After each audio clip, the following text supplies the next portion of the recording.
Danielle Hins, born in 1981 to her mother Cheryl Hins, was affectionately known as Danny from a young age. Danny was the apple of her mother's eye, and the bond between them was unbreakable. On September 21st, 1996, 5-year-old Danielle left her home in Belgrade, Montana, with plans to spend the day fishing at Cambridge Fishing Access, a popular spot she often visited. It was supposed to be a peaceful, solitary escape, just another quiet day by the water. However, what began as a routine outing soon spiraled into a harrowing mystery when Danielle failed to return home later that day. Searchers discovered her truck parked near the fishing access. The vehicle was left unlocked with no immediate signs of struggle, but there was no trace of Danielle herself. Hours passed, and as daylight waned, the search intensified, driven by growing fears for her safety. Tragically, those fears were realized when Danielle's lifeless body was found several hours later, face down in shallow water, not far from where her truck was discovered. The evidence of assault was undeniable, and the manner of her demise was as horrific as it was heartbreaking. Her final moments had been spent in terror as her attacker brutally forced her head down into the marshy ground. As investigators pieced together the tragic events, it became evident that Danielle had been suffocated, with her head held down until she choked to her end on the mud. Who was responsible for taking Danielle Hins's life? For nearly 28 years, this question remained unanswered. Despite the case going cold, the sheriff's office refused to let it slip into oblivion. In 2019, they reopened the investigation, hopeful that advancements in forensic science might finally bring closure to this tragic chapter. The preserved evidence from Danielle's case was sent to a state-of-the-art forensics lab in California, where it was meticulously analyzed. The DNA was compared against the FBI's CODIS, but no matches were found. Though this was a discouraging outcome, investigators remained steadfast in their pursuit of justice. They turned to a new and promising tool: genetic genealogy. With a court order, they accessed extensive DNA databases, hoping to find a match that CODIS could not provide. This bold move paid off when a DNA match was found, leading investigators to Paul Hutchinson, a 5-year-old man living in Dillon, Montana. In July 2024, investigators approached Hutchinson at his home, confronting him with questions about Danielle's case. The interaction was tense, and Hutchinson's nervous and erratic behavior raised suspicions. His demeanor suggested he was hiding something far more sinister than anyone could have imagined. Just hours after the interview, on August 9, 2024, Hutchinson took his own life, abruptly ending the possibility of a full confession. Despite his untimely demise, the case was not closed. Shortly thereafter, forensic analysts confirmed that the DNA evidence from Danielle's case was an undeniable match to Hutchinson. The long-awaited breakthrough had finally come, but it arrived with a mix of relief and sorrow. His family, unaware of his past, was left devastated by the revelation. Hutchinson was married and worked for the Bureau of Land Management for 22 years. He had 2 kids, a daughter around the age of 20 and a younger son. He was a graduate student at Montana State and had only been in the area a short period at the time he took Danny's life. While the confirmation of his guilt brought a sense of resolution to Danielle's family, it also underscored the profound impact of a crime that had gone unsolved for so many years. Danny's younger sister, Stephanie Mollett, said, "Even though this man will not face a jury of his peers, I have no doubt he was the one who forcefully and violently assaulted my sister. When the time came to face up and account for his violence, he instead chose to end his life. He knew of his guilt and could not face my family or his family and the pain he caused." After nearly 28 years without answers, without justice, we celebrate today.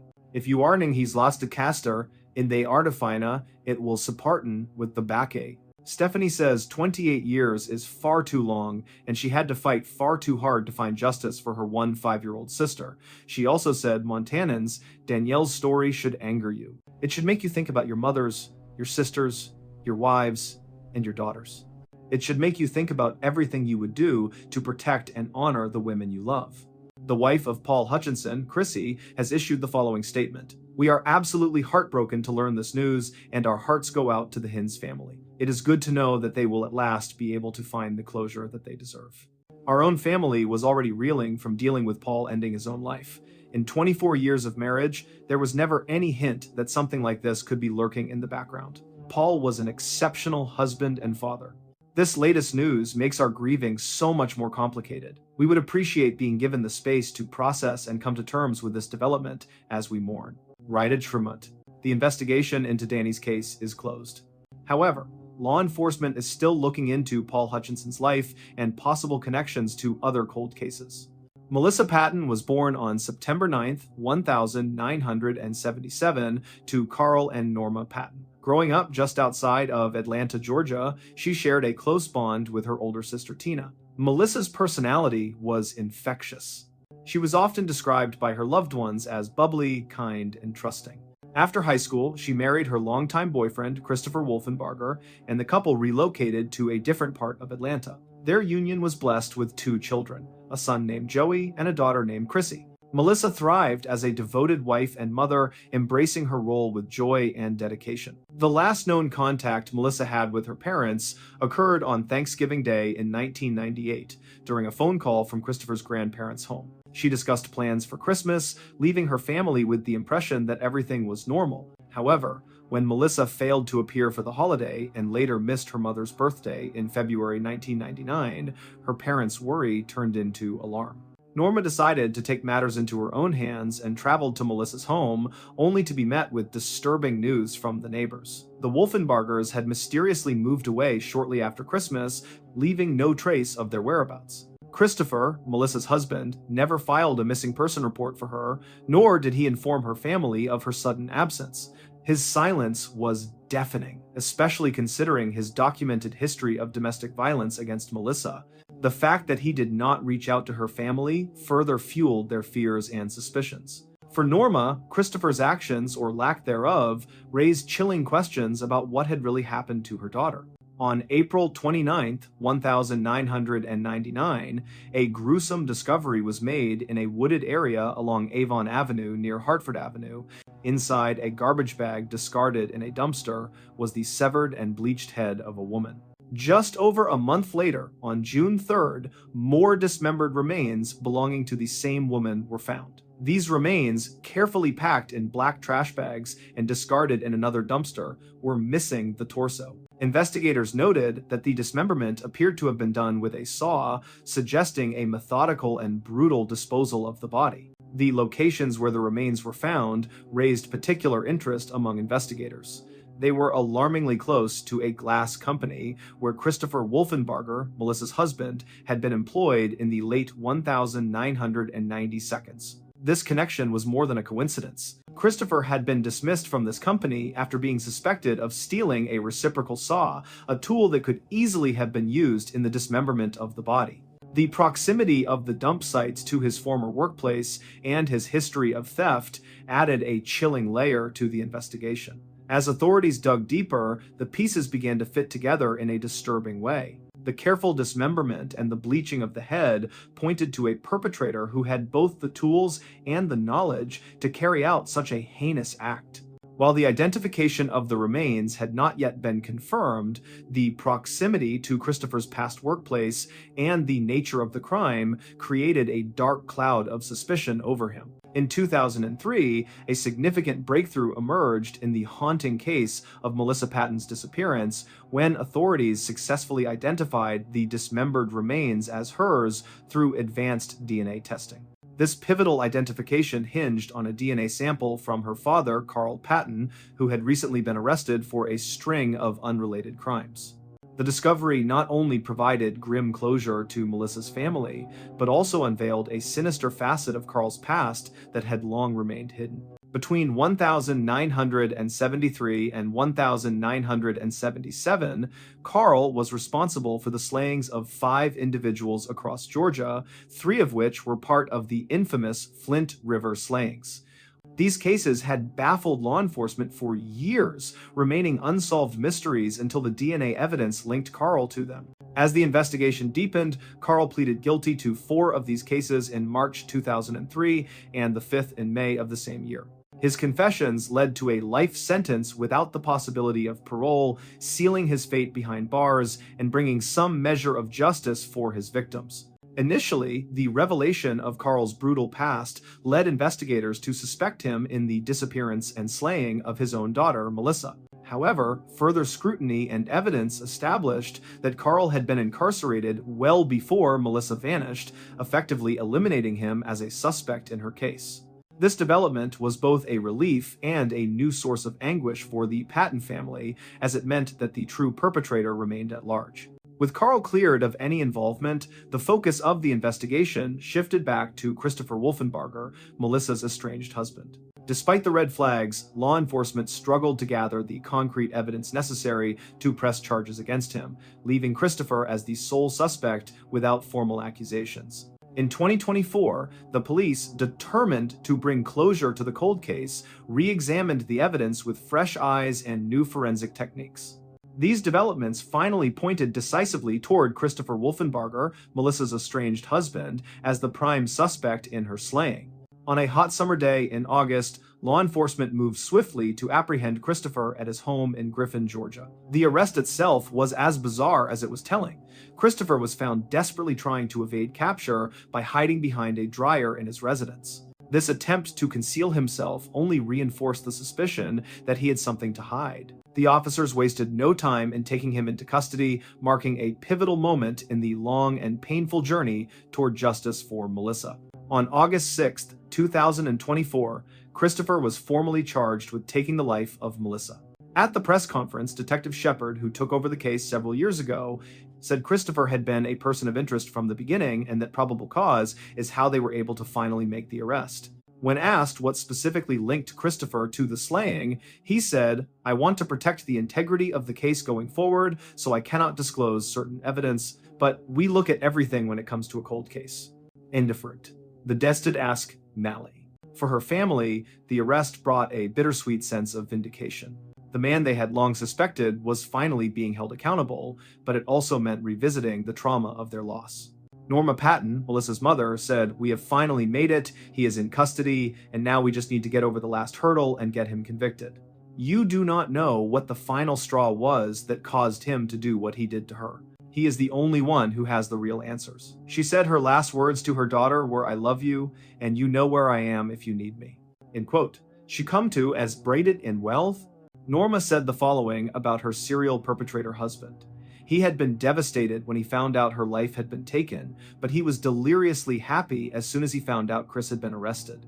Is we're sitting down. Tina, Melissa's sister, said she knew it was Christopher. From day one, we knew it was Christopher. There was never, ever any doubt in our minds who did this. My mom said when she first met him, there was just evil in his eyes. That is so true. For Melissa, she did not deserve what she got, and I hope anybody who is in a domestic violence situation, please get out. I have a set-in and visual about with after founder defation. In 1987, a 19-year-old woman became pregnant, a momentous event that should have been marked by joy, but the circumstances surrounding it were anything but clear. Details about her life during this time remain obscure, leaving many questions unanswered. Was the pregnancy a result of a relationship, or were there more complex factors at play? The lack of information has only added to the sense of mystery and tragedy that would soon unfold. In October 1987, a man rummaging through a dumpster for recyclables behind a business on the 5400 block of La Sierra Avenue in Riverside, California, made a horrifying discovery. Hidden among the trash was the lifeless body of a newborn baby girl. The Riverside County Coroner's Office conducted a thorough examination and quickly ruled that the newborn's life was taken. Despite the best efforts of the Riverside Police Department's detectives, the investigation hit a wall. They followed every lead, interviewed potential witnesses, and scoured for evidence, but the identity of the baby's mother or anyone involved remained elusive. As the years passed, the case grew cold.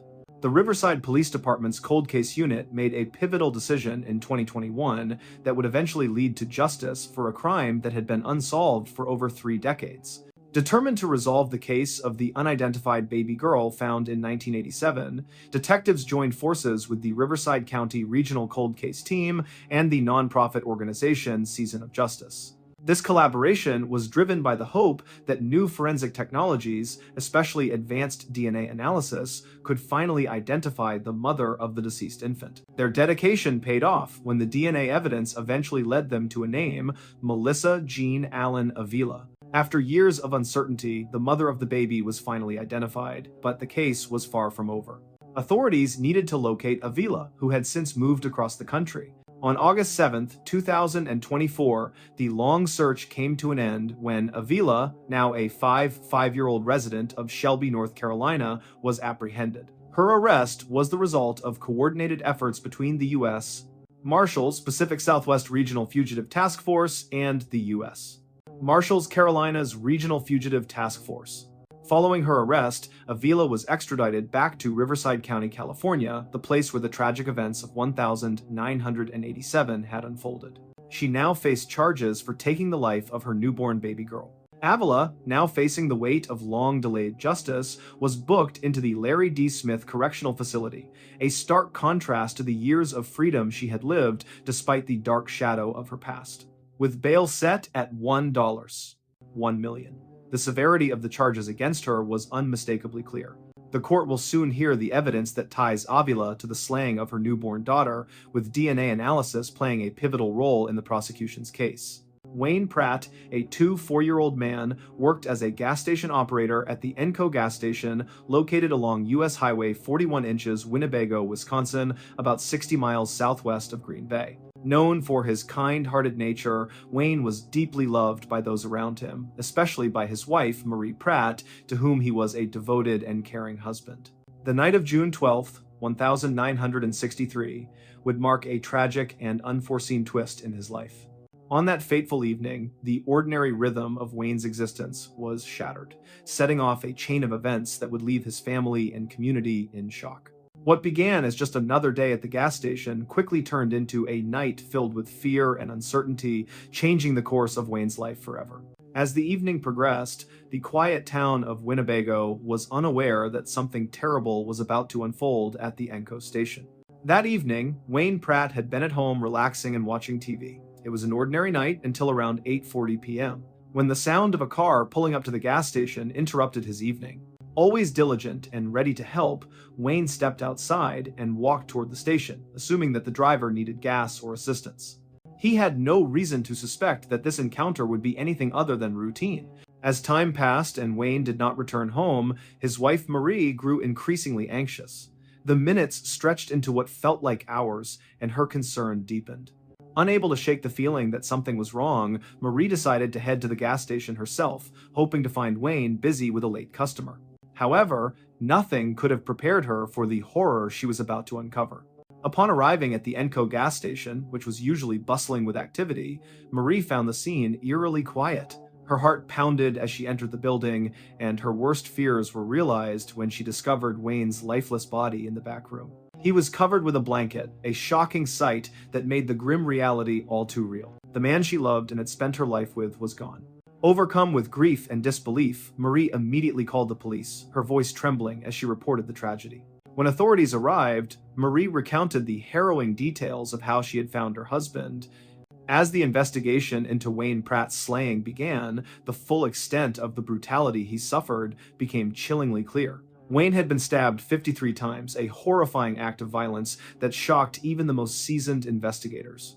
The sheer number of wounds indicated a level of rage and personal animosity that made the crime all the more perplexing. Yet, despite the gruesome nature of the attack, there was a glimmer of hope in the form of evidence left behind: blood that did not belong to Wayne. This discovery suggested that Wayne's assailant had also been injured during the violent struggle. The presence of the attacker's blood at the scene provided investigators with a crucial lead, hinting that the person responsible had left behind a trace of their identity. However, despite this promising clue, the investigation quickly encountered significant challenges.